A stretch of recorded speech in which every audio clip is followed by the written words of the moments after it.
নমস্কাৰ। আজি কি হৈ আহিছে আপুনি? দাৱনী। কোনখন গাঁৱৰ পৰা আহিছে? চলাগতাকে। কি ধান তাত হেৰি কৰিছে?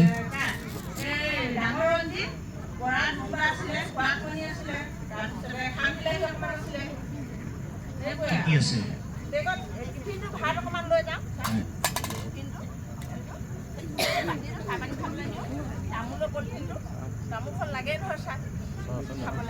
কেটেলিটোত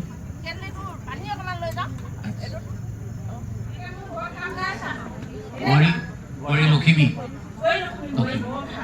মোবাইল চাই নাথাকে নহয়। আজি তুমি কি হৈ আহিছা? গছ। বাপৰে, আৰু ফটো এখন আছে গছজোপাত। কাৰ ফটো এখন? জুবিন গাৰ্গৰ ফটো। আৰু এইখিনি তুমি বিক্ৰী কৰিব আহিছানে? বিক্ৰী কৰিব আহিছা। আৰু কোৱাচোন, আজি এইখিনি বিক্ৰী কৰি তুমি কিমান পইচা পাম বুলি ভাবিছা? বহুত। কিমান তথাপিতো? কিমান?